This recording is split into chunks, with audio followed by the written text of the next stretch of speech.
আজ রামনবমী। তো রামনবমীর দিন ভাবলাম সবাই তো অযোধ্যায় যাচ্ছে, অযোধ্যায় পুজো দিচ্ছে আর র্যালিও বের হবে। তো আমি তো র্যালিতে যাবো কিনা এখনো ঠিক নেই, হয়তো বা যাবো। তবে ঘরে ভাবলাম একটু রাম ঠাকুরের নামে পুজো দিয়ে দিই। তো সেই কারণে লাড্ডু বোঁদে সবই নিয়ে এসেছি, 5 রকমের ফল দিয়ে তার উদ্দেশ্যে কিন্তু পুজো দিয়ে দিলাম। আর ওদিকে কিন্তু আমার শাশুড়ি মা কিন্তু এই মুহূর্তে আছে অযোধ্যায়।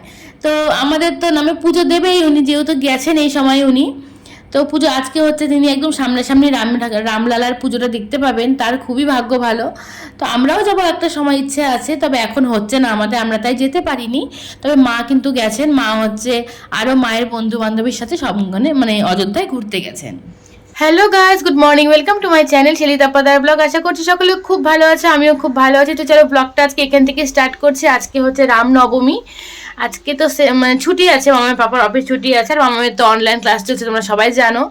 তো আজকে হচ্ছে সকালবেলা সব কাজ বাজ হয়ে গেছে, বাসি কাজ, উঠোন ছাড় তো মামার পাপাই দিয়েছে। আমি ঘরটার মুছে একেবারে জামা কাপড় দিয়ে স্নান করে এসেছি, চলে এসেছি ঠাকুর ঘরে, বুঝতেই পারছো ঠাকুর ঘরে চলে এসেছি। তো এখন হচ্ছে পুজো করব।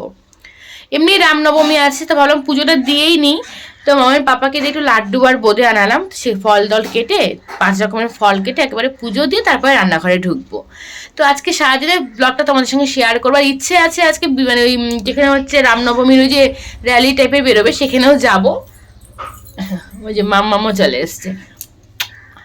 তো চলো পুরো ব্লগটা দেখতে থাকো, আশা করছি ভালো লাগবে। আর এদিকে কিন্তু আমার ঠাকুর ঘরের পুজো কমপ্লিট হয়ে গেছে, আর মাম্মাম দেখো এদিকে পুজো মানে ফুলগুলো নিয়ে চলে এসছে দাদুকে আর বম্মাকে ফুল দেওয়ার জন্য। তো ইনি হলেন আমার শ্বশুর মশাই, আর পাশে রয়েছে আমার ঠাকুমা শাশুড়ি। তো মাম্মাম এদেরকে মানে তাদের ফুল দিয়ে দিল, আর আমি ধূপবাতি দেখিয়ে দিলাম। আর তারপর এখন ঠাকুর ঘরে গিয়ে প্রণামটা সেরে নেবো একদম, তাহলে কিন্তু পুজো পুরো কমপ্লিট। তো আজকে তো তোমরা সকলেই জানো রামনবমী। তো রামনবমীতে আমাদের অযোধ্যায় কিন্তু নতুনভাবে রাম মন্দির তৈরি হলো, মানে সবাই অনেকেই গেছে, আর ইভেন আমার শাশুড়ি মাও কিন্তু এখন এই মুহূর্তে অযোধ্যায় আছে। তো উনিও দেখতে গেছেন হচ্ছে রাম মন্দির। তো যাই হোক, ওখানে পুজো দিয়ে দিবে। কিন্তু অনলাইন ক্লাস শুরু হয়ে গেছে।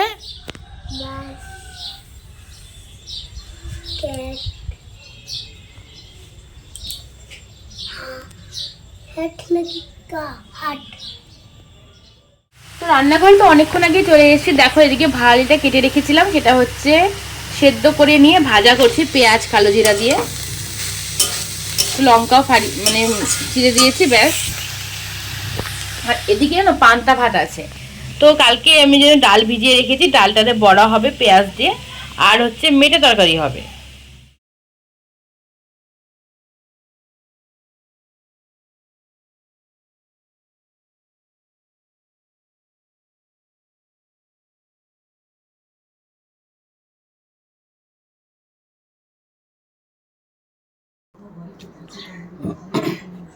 তো এইমাত্র হলো স্নান করে আসলাম, সকালে একবার স্নান করেছি, তোমরা দেখিয়েছো, পুজো টুজো দিয়েছি, তারপরে আবার রান্নাবাড়ি সেরে এখন যে স্নান করলাম। তখন খাওয়া দাওয়া করবো, মাম্মামকে এখনো খাওয়াইনি, মাম্মামকেও খাওয়াবো। শ্যাম্পু করলাম আজকে অনেক দিন বাদে।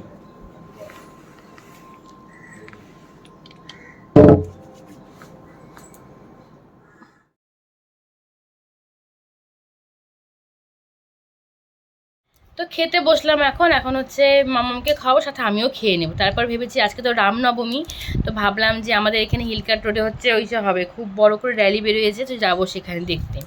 আমাদের বাড়ি এখান দিয়েও গেল, তো মোবাইলটা নিয়ে যাইনি বলে ভিডিও করতে পারলাম না। আর তখন স্নানও করিনি, দৌড়ে দৌড়ে গিয়েছি, গিয়ে দেখি যে অনেক বড় বিশাল লম্বা লাইন হয়েছে। তো যাই হোক এখন খেয়ে নিই। আর তোমাদের রান্নাগুলো আজকে দেখিয়ে দিই, রান্নাবান্না কিছু শেয়ার করা হয়নি আজকে তোমাদের সাথে। অনেকক্ষণ বাদে আজকে মোবাইলটার সামনে এলাম, অনেক কাজকর্ম মাঝখানে হয়ে গেছে, বুঝতে পারছো, একা একা সব করতে হচ্ছে। আর ভাগ্যিস পুজোটা সকালবেলা দেওয়া হয়ে গেছে, তাহলে খুব অসুবিধা হতো। আগে ওটা খাস না, ভাত দিয়ে খাবি তো। আর মামাম তো বড়া পেয়েছে না, বড়া হলে আর কিচ্ছু লাগে না ওর।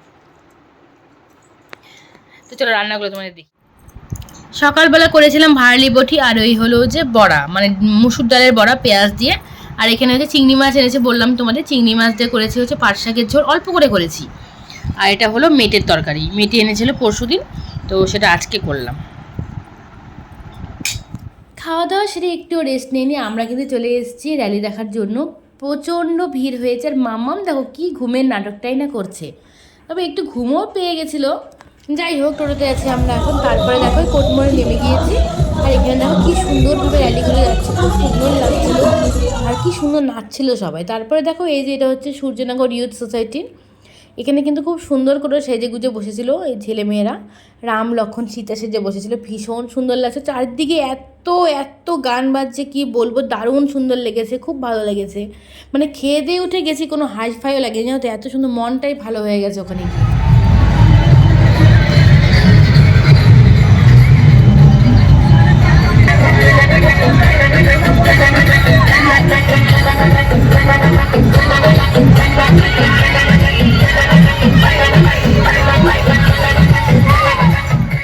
বিজয়া দশমীতে যেরকম কার্নিভাল হয় ঠিক সেরকমই হয়েছে, এত সুন্দরভাবে হিলকাটোটা সাজানো হয়েছিল। আর ভেনাস মোড়টাকে তো দারুণভাবে সাজিয়েছে, খুব সুন্দরভাবে, তোমরা দেখতেই পেলে। আর দেখো এরকম বড় বড় ট্রেলার যে গাড়িগুলো হয় সেগুলোকে কিন্তু খুব সুন্দরভাবে সাজিয়ে নিয়ে তারপরে কিন্তু সব রকম সাজছিল, এক এক জায়গায় এক এক রকম, কোথাও রাম লক্ষ্মণ সীতা সেজেছে, কোথাও বাল্মীকি সেজেছে, একটু পরেই তোমরা দেখতে পাবে। তো আমরা হচ্ছে এ পাশটা চলে আসলাম। মামামের ঘুম পেয়ে গেছে, ওর একদম ভালো লাগছে না, তো আমাদের আবার একটু মার্কেটে যেতে হবে।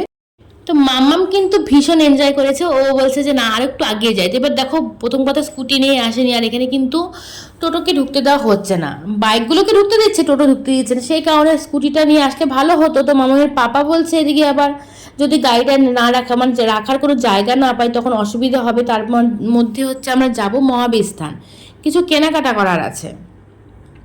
এবার উনি তো কোলে উঠতে যাবেন, এবার কোলে নিয়ে বলো কতক্ষণ হাঁটা যায়। তো যাই হোক সেই কারণে আর ওদিকে গেলাম না, অনেকটাই গিয়েছিলাম, চলে এসেছি, এবার ব্যাক করে গেছি আমরা। আর দেখো এই যে বাল্মীকি সাজিয়েছে, খুব সুন্দর সাজগুলো হয়েছে, সাজগুলো দেখে কিন্তু দারুণ লেগেছে। আর মাম্মাম তো ওগুলো দেখেই বারবার বলছে মা ওদিকেই চলো, একবার বলছে ট্রেলারগুলোর ওপরে উঠবে, মানে ও যে কী বলছে। আর এদিকে দেখো লেজটা ভেঙে গেছে গরুটার, সেই দেখে মাম্মামের কি হাসি জানো না, বলছে লেজটা কেন ভেঙে ফেলছে ওরা।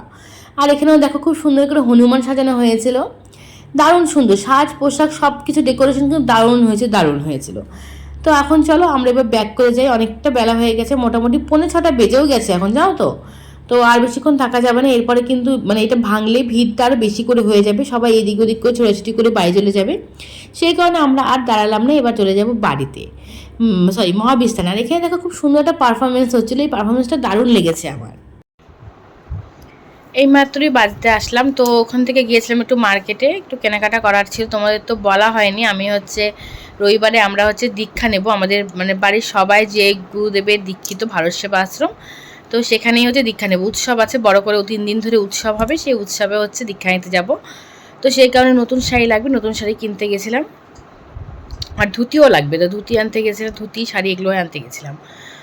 টুকটাক যারা কেনাকাটা করে নিয়ে এসেছি, বাকি ফল টলগুলো পরে কিনে নিব, মানে রবিবার দিন যাব, তো শনিবার কিনে নিলেই হয়ে যাবে। তো এত মানে গরমটা ঠিক অতটা না, কিন্তু এত চেঁচামেচিতে না মাথাটা পুরো ধরে গেছে, এসেই শুয়ে পড়েছি, একদম হাত মুখ ধুয়ে টুয়ে শুয়ে পড়েছি। মাম্মাম হচ্ছে বসে বসে ওই যে কালকের ডোনারটা ছিল ওটা খাচ্ছে এখন। তো চলো পরে আবার তোমাদের সামনে আসছি, এখন একটু রেস্ট করবো, তারপরে আবার তোমাদের সামনে আসছি। মা আমাদের সবার জন্য একটু গোপালভোগ পাঠিয়ে দিয়েছে, তো সেটাই এখন আমরা নিব। তো আগে কাকিকে দিয়ে তারপরে হচ্ছে সব মামামকেও দিব, মামাম লুচি পায়েসটা ভীষণ ভালোবাসে খেতে, তো বিশেষ করে ওর জন্য লুচি পায়েসটা পাঠিয়ে দিয়েছে। তো এখন হচ্ছে মামামকে দিব, দেখো ও এখন ঠিক পছন্দ মতন খাবার এসছে, তো এখন নিচে নেমে আসবে। তো যাই হোক দেখো তোমরা ভিডিওটা। তো সবার কিন্তু ভোগ দর্শন হয়ে গেল, ভোগ দর্শন করা কিন্তু একটু ভাগ্যের ব্যাপার জানো তো। তো চলো এবার আমরা সবাই মিলে সেবা করি। তো এখন হচ্ছে একটু ভাত বসাবো, মাম্মামের জন্য একটু ভাত বসাবো, ও তো একটুখানি খেয়েছে পোলাও, তো একটু ভাত খাইয়ে ঘুম পাড়িয়ে দেবো। তার কারণ কি বলতো, ও একদম ঘুমোয়নি, এখনই মানে ঘুম পেয়ে গেছে বলছে। তো সেখানে করে ভিডিওটা আমি এখানেই শেষ করে দিচ্ছি, আর কিছু করার নেই, এখন ভাত বসাবো, ওকে খাওয়াবো। আর ওকে খাওয়ানো মানে তোমরা জানোই যে কতক্ষণ সময়ের ব্যাপার। তো টাটা করছি সকলকে, সকলে খুব ভালো থেকো, সুস্থ থেকো।